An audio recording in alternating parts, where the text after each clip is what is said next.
سمجھتے. تو یہ جو اسلام نے وائٹ کا حکم دیا اس کی بیس کیا ہے؟ صفائی. اس کی بیس کیا ہے؟ اسلام صفائی پہ بہت حریص ہے.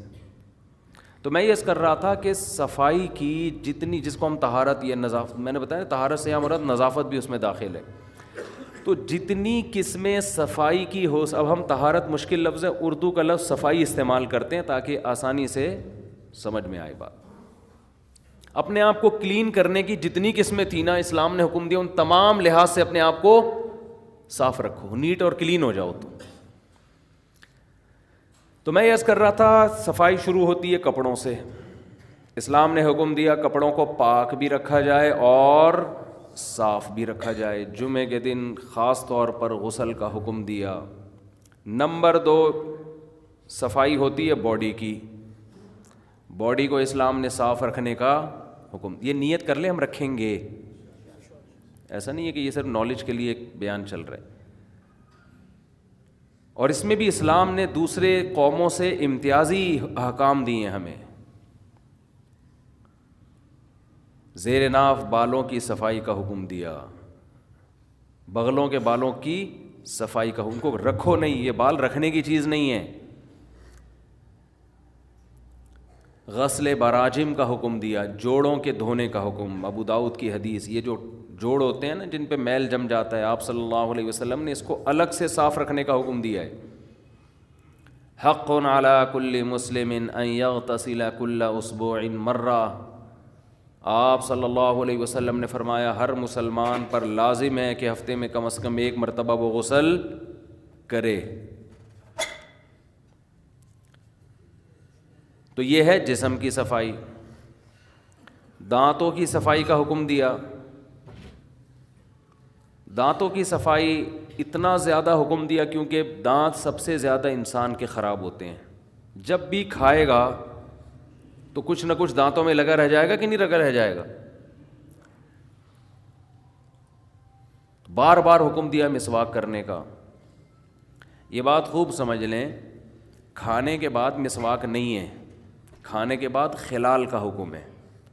خلال کا مطلب جو کچھ دانتوں میں پھنس گیا ہے آپ اس کو دھاگے سے نکالیں. ہمارے نبی صلی اللہ علیہ وسلم کھجور کی چھال کا جو تنکا ہوتا ہے نا اس سے خلال کیا کرتے تھے. سمجھتے ہیں کہ نہیں سمجھتے؟ اور خلال میں جب بھی کھانا کھائیں تو اس کے فوراً بعد خلال، یہ سنت ہے نبی صلی اللہ علیہ وسلم کی. ہمارے شیخ حضرت مفتی رشید احمد صاحب رحمہ اللہ تعالیٰ کھانے کے بعد باقاعدہ شیشے کے سامنے کھڑے ہو کر خلال کرتے تھے، دانتوں میں جو کچھ پھنسا ہے اس کو نکالا جائے. اس سے دانتوں کی لائف بڑھ جاتی ہے. لیکن یہ ابھی میرا موضوع نہیں ہے. ایک چھوٹی سی بات کر کے میں ٹاپک کی طرف آتا ہوں. خلال کی بات آئی ہے. بہت سے لوگ دانتوں میں خلال اس طرح سے کرتے ہیں کہ دانت کا بیڑا غرق کر دیتے ہیں. اتنے بڑے بڑے کھڈے سوراخ دانتوں میں کر دیتے ہیں، تیلیاں گھسیڑ رہے ہوتے ہیں اندر نا، یوں کر جیسے کوئی گٹر لائن ہے جو تم صاف کر رہے ہو. اس سے اور خلا پیدا ہو جاتا ہے، مسوڑوں کے اندر خلا پیدا ہو جاتا ہے اور چیزیں پھنسنا شروع ہو جاتی ہیں. تو دانت کے خلال کا طریقہ یہ ہے کہ آپ بہت اوپر سے کریں، زیادہ گھسیڑے نہیں اندر. اس کو کوئی چیز پھنسی ہوئی ہے نا، اوپر والے دانت میں کیا کرنا ہے، اوپر سے نیچے کی طرف، نیچے سے اوپر نہ لے کے جائیں. نیچے والے دانت میں کیا کرنا ہے، یہ چیزیں عام طور پہ نوجوانوں کو پتہ نہیں چلتی، وہ کر کر کے نا دانتوں کا بیڑا غرق کر چکے ہوتے ہیں اور سنت کے نام پہ. نیچے والے دانت میں نیچے سے اوپر، اوپر والے دانت میں اوپر سے نیچے، اور گھسیڑنا نہیں ہے اندر، ہلکا ہلکا. اور بہتر تو یہ ہے کہ دھاگے آج کل آ رہے ہیں نا، کیا کہتے ہیں اس کو، ڈینٹل فلاس، اس کے ذریعے آپ کر سکتے ہیں. تو یہ نا یہ کیا، یہ کیا. ایک بات. دوسری بات، کھانا کھا کے نا سب کے سامنے نہ شروع ہو جایا کریں. ایسا بھی ہم نے دیکھا، دعوت کھائی، ادھر ادھر دانت کس طرح ان کے سامنے، اس کو گھن آتی ہے سامنے والے کو، تو کیا کر رہا ہے. تمیز بھی کوئی چیز ہوتی ہے نا جو مارکیٹ میں شارٹ ہوتی جا رہی ہے. تو آپ نے ٹوتھ پک سے اگر خلال کرنا ہے تو ہاتھ رکھ لیں یہاں پہ، ایسے کریں، سامنے والے کو اپنا مسکراتا ہوا چہرہ نہ دکھائیں، اس کو گھن آئے گی اس سے. سمجھتے ہیں کہ نہیں سمجھتے؟ بچوں کو بچپن سے ان چیزوں کا عادت ڈالنے چاہیے. ہم لوگوں کو دیکھ رہے ہیں اتنے دانت خراب ہو رہے ہیں، اتنے دانت. اللہ کا شکر ہے میں زندگی میں ایک دفعہ ڈینٹسٹ کے پاس گیا ہوں، وہ بھی اپنی غلطی سے نہیں. وہ بھی اس لیے کہ عقل داڑھ ٹیڑھی نکل گئی تھی. اب وہ تو قدرت کی طرف سے ہے نا, وہ قدرت کی طرف سے ہے. ورنہ آج کل ہم دیکھ رہے ہیں کہ ہر دوسرا آدمی کہاں جا رہا ہے؟ ڈینٹسٹ. حالانکہ ٹوتھ پیسٹ بھی کر رہے ہیں, رگڑ بھی رہے ہیں صبح و شام. اتنے دانتوں کی صفائی کے پہلے لوگوں کے پاس آلات نہیں تھے جتنے اب ہیں. بیڑا غرق ہو رہا ہے دانتوں کا. اس کی وجہ یہ ہے کہ تمیز سے کام تھوڑا کیا جائے وہ اچھا ہوتا ہے. بغیر تمیز کے صبح و شام رگڑتے رہو گے, تیزاب سے بھی گلیاں کرتے رہو گے, فائدہ نہیں ہوگا. سمجھتے ہو کہ نہیں سمجھتے؟ تو آپ نے ایک تو نیم کی مسواک استعمال کریں. نیم کی مسواک بہت بہترین چیز ہے دانتوں کے لیے. کوئی ٹوتھ پیسٹ, ٹوتھ برش نیم کی مسواک کا متبادل نہیں ہے. اور ایسے کیا کریں کہ یہ جو مسواک, کراچی میں نیم بہت اعلیٰ کوالٹی کا ہے, ورنہ بعض جگہوں پہ نیم میں وہ کڑواہٹ نہیں ہوتی. تو آپ نے کیا کیا, اپنے ایک انگلی کے برابر جو ہے نا موٹائی میں, جو آپ کو جیسا لگے, اس میں کوئی وہ نہیں ہے, آپ نے شاخیں ایک خاص ترتیب سے کاٹ کے گھر میں رکھ لیں. آپ 5-10 لکڑیاں اتنی آپ نے شاخیں کاٹ کے رکھ لیں. وہ 2-4 دن میں خشک ہو جائیں گی. خشک ہونے کا فائدہ یہ ہوتا ہے پھر اس کا برش بن جاتا ہے آرام سے. سمجھتے ہو کہ نہیں سمجھتے؟ تو آپ نے کیا کرنا ہے, صبح جب اٹھے آپ تو وہ نیم کی مسواک, نبی صلی اللہ علیہ وسلم صبح اٹھتے ہی اٹھنے کی دعا پڑھتے, الحمدللہ الذی احیانا بعد ما اماتنا والیہ النشور. تمام تعریفیں اس اللہ کے لیے ہیں جس نے ہمیں موت کے بعد دوبارہ زندہ کیا. کتنا اچھا لگتا ہے اٹھتے ہی سب سے پہلے انسان اللہ کا نام لے.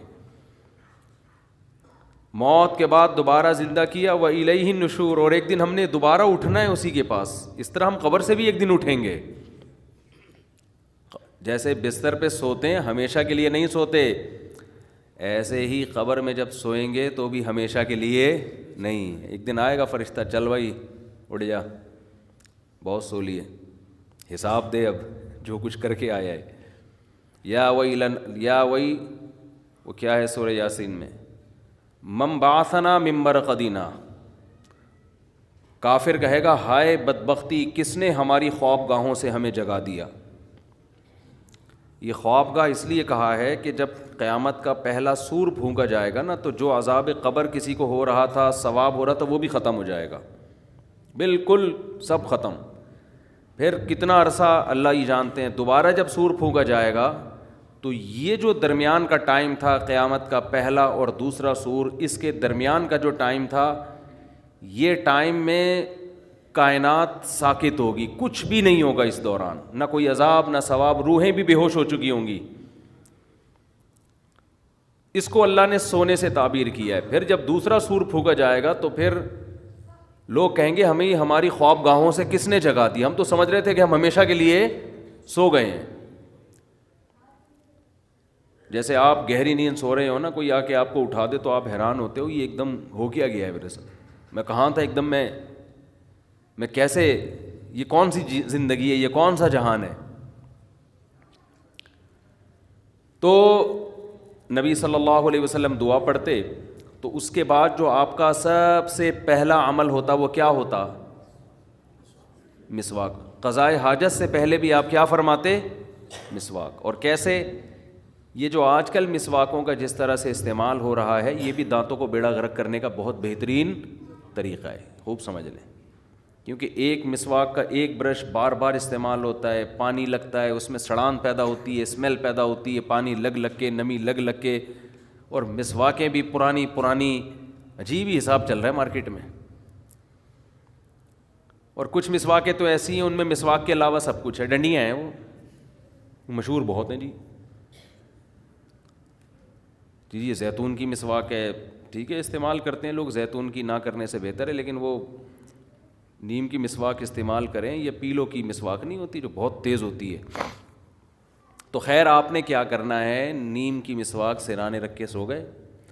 جب صبح اٹھتے ہی دانتوں میں چبا کے اس کو گول گول کرنا, بولو نا کیا ہو گیا, ایسے کرنا ہے. دیکھیں یوں دانت کے بیچ میں رکھا تھوڑا سا آپ کو لگے گا میں یہ نہیں چبا سکتا، بہت سخت ٹہنی ہے یہ، لیکن لگے گا آپ کو تھوڑی دیر میں نرم ہو جائے گی. چبانا شروع کیا اور گھمانا شروع کیا، چاروں طرف سے نا ہلکی ہلکی نرم ہوگی. یہ آپ یہ نہ سمجھیں یہ ٹائم ضائع ہو رہا ہے آپ کا. ایک تو مسواک کا ثواب ملنا بھی شروع ہو گیا اور دانت آپ کے صاف ہونا شروع ہو چکے ہیں اس عمل کے دوران. آپ کہیں گے ابھی ہم نے دانتوں پہ رگڑنا تو شروع کیا نہیں تو صاف کیسے ہو گئے؟ او بھائی آپ کے منہ سے جو تھوک نکلنا شروع ہوگا نا، لعاب بننا شروع ہوگا، اور مسواک کا جو کیمیکل نکلنا شروع ہوگا، ان کے کمبینیشن سے آپ کا حلق، آپ کا منہ اور یہ سارے جرمز مرنا شروع. اور یہ جو ہمارے مسوڑے، آپ کے جو گمس ہیں نا، جب آپ اس کو چباتے ہیں تو وہ بھی کشادہ ہونا شروع ہو جاتے ہیں، ان میں اسپیس بننا شروع ہو جاتی ہے، بلڈ سرکولیٹ کرتا ہے نا. جب مسواک کو آپ چبانا شروع کرتے ہیں تو آپ کے دانتوں میں بلڈ کی سرکولیشن بڑھے گی کہ نہیں بڑھے گی؟ ابے جب چلو گے تو ٹانگوں میں سرکولیشن بڑھتی ہے نا، ہاتھ سے وزن اٹھاؤ گے تو ہاتھ میں بلڈ کی سرکولیشن، تو جب چبانا شروع کرتے ہو تو سرکولیشن بڑھتی ہے. تو آپ کے جو گمس ہیں وہ مسواک کا کیمیکل جذب کرنے کے لیے ریڈی ہو جاتے ہیں. یہ پورا ایک نیچرل پروسیس ہے جو برش میں نہیں ہوتا. برش کو چبایا نہیں جاتا، برش گڑ کیا رکھ دیا، وہ بھی صحیح ہے، وہ ایسا نہ ہو وہ بھی چھوڑ دیں، نہ ہونے سے 1000 گنا بہتر ہے، کچھ تو کریں. لیکن مسواک کا الٹرنیٹ نہیں ہے برش. اور مسواک کا جو کیمیکل بالکل آرگینک ہے. آپ کو پتہ ہے آج دنیا میں آرگینک چیزوں کی قدر بڑھتی جا رہی ہے. یہ جو کیمیکل ٹوتھ پیسٹ میں ڈالے جاتے ہیں، ہمیں کیا پتہ کل تحقیق سے ثابت ہو کہ بیڑا اسی وجہ سے غرق ہو رہا تھا. ٹھیک ہے، میں نہیں کہہ رہا، میں کسی ٹوتھ پیسٹ پہ الزام نہیں لگا رہا، لیکن یہ انسانوں کی بنائی ہوئی چیزیں ہیں، صحیح بھی ہو سکتی ہیں، فائدہ مند بھی ہو سکتی ہیں، اور سائیڈ ایفیکٹ بھی ہو سکتے ہیں. پیغمبر کبھی ایسی چیز استعمال نہیں کرتے جس میں 1% بھی نقصان کا پہلو، کیونکہ پیغمبروں کی گائیڈنس کہاں سے ہوتی ہے؟ اللہ کی طرف سے. ہر پیغمبر نے مسواک استعمال کی ہے. اگر اس مسواک میں نقصان ہو رہا ہے تو آپ کا اپنا قصور ہے، آپ استعمال غلط طریقے سے کر رہے ہو اس کو. تو آپ نے کیا کرنا ہے میرے بھائی؟ دانتوں کے درمیان میں رکھ کے اس کو ہلکا ہلکا چبانا ہے اور گول گول گھمانا ہے، یہاں سے بھی اور لیفٹ سائڈ، تاکہ دونوں جبڑے آپ کے استعمال ہو نا. تو اس سے کیا ہوگا کہ آپ کے گمز میں وہ کیمیکل جذب کرنے کی صلاحیت بڑھے گی، اور آپ کے دانت تیار ہو جائیں گے کہ ہمیں صاف کرو. بالکل جیسے ہم جب کھانا کھاتے ہیں تو چباتے ہیں تو معدہ ہمارا نگلنے کے لیے تیار ہو جاتا ہے، اور وہ کیمیکل پہلے سے چھوڑنا، بغیر چبائے نکلیں گے تو ہضم نہیں ہوتا. تو یہ پورا ایک نیچرل پروسیس ہے، چبانے سے شروع ہوتا ہے یہ مسواک کے، سمجھتے ہو؟ پھر آپ نے کیا کرنا ہے؟ جب چبا کے ہلکا ہو گیا تو پھر آپ نے اس کو دانتوں پہ رگڑنا ہے تمیز سے. خلال آپ رات کو پہلے ہی کر چکے تھے، اس کا فائدہ یہ ہوگا کہ ایسا نہیں ہوگا کہ مسواک کے جو کیمیکل ہے آپ کے دانتوں کے بیچ میں نہ جائے، کیونکہ جو خلال آپ رات کھانے کے بعد کر چکے تھے اس سے وہ سارے دانت پہلے جو بڑے بڑے اس میں فالٹ تھے، جو چٹانیں پھنسی ہوئی تھیں، وہ کیا ہو گئیں؟ پورے گوشت کے لیگ پیس پھنسے ہوئے تھے، اس میں پٹ کے گوشت پھنسا ہوا تھا، جو بھی تھا وہ سارا کیا ہو گیا ہے؟ نکل گیا. اچھا، ابو داؤد کی حدیث ہے، آپ صلی اللہ علیہ وسلم نے فرمایا جب دانت سے خلال، زبان سے خلال کرو تو نگل لو، جب کسی باہر کی چیز سے خلال کرو تو اس کو باہر پھینک دو. ابے بھائی کوئی گوشت پھنسا ہوا ہے، آپ نے زبان چلائی، نگل لو اس کو. لیکن جب آپ ٹوتھ پک وغیرہ سے خلال کریں تو نگلے نہیں بلکہ اس کو باہر پھینک دیں. اس میں کیا حکمت ہے اللہ ہی جانے. تو آپ نے کیا کرنا ہے؟ اس مسواک کو آپ نے پھر دانتوں پہ گھمانا شروع کیا. اس کی کڑواہٹ آپ کے جو پھیپھڑے ہیں نا ان تک کو صاف کرے گی، آپ کے گلے کو صاف کرے گی، آپ کی ناک کی رطوبات کو خارج کرے گی. وہ ایک ایک چیز میں حکمت ہے. یہ سب پہلے کی کروایا جا رہا ہے. اس کے بعد جب آپ وضو کرو گے نا تو آپ کی ناک بھی اچھی طرح سے صاف ہوگی، وہ کیمیکل ناک تک، آنکھوں تک پہنچے گا وہ، اور آپ کی نیند کو بھی غائب کر دے گا، آپ فریش ہو جاؤ گے. سمجھتے ہو؟ اس کیمیکل سے کاکڑ دن نہ ہو جائے گا بس. اور میں مختصر لفظوں میں اور کیا کہہ سکتا ہوں یار، آپ کر کے دیکھو، مزہ نہ آئے پیسے واپس. اور ایک الگ تازگی محسوس ہوگی آپ کو، ایک الگ ہی خوشی محسوس ہوگی، روحانیت محسوس ہوگی. اس کے بعد آپ نے واش روم جانا ہے تو جائیں، اگر ضرورت ہے، نہیں ضرورت ہے تو یہ کوئی فرض واجب نہیں ہے. لوگ صبح اٹھ کے نہیں بھی آ رہا ہوتا واش روم جا رہے ہوتے ہیں. بعض لوگوں کو دیکھیں نماز کے ٹائم پہ لازمی بیت الخلاء گھسیں گے.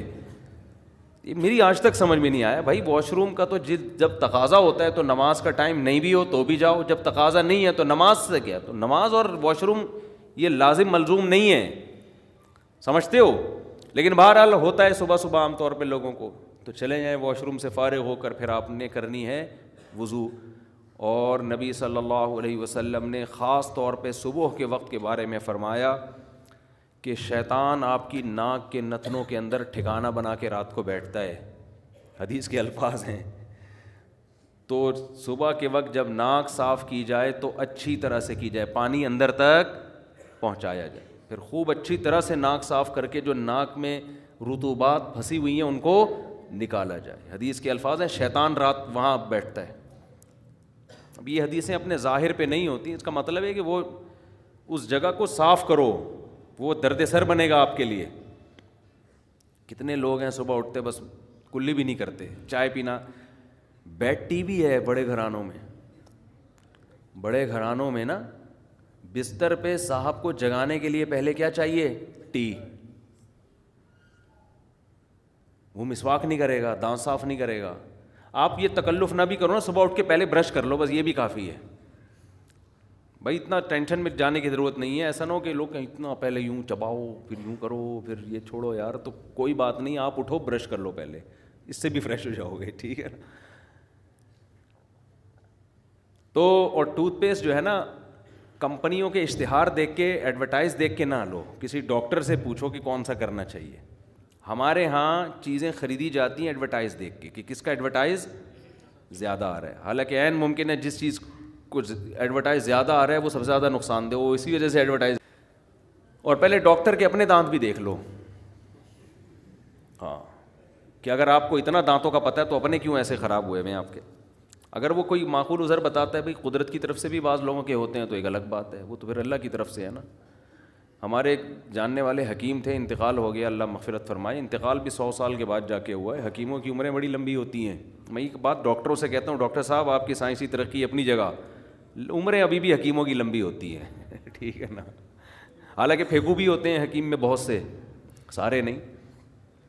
غلط علاج بھی بعض کر رہے ہوتے ہیں، ڈرامے باز بھی بہت ہے، لیکن عمر کس کی لمبی ہوگی؟ حکیم. صحت خوش مزاج ہوگا حکیم.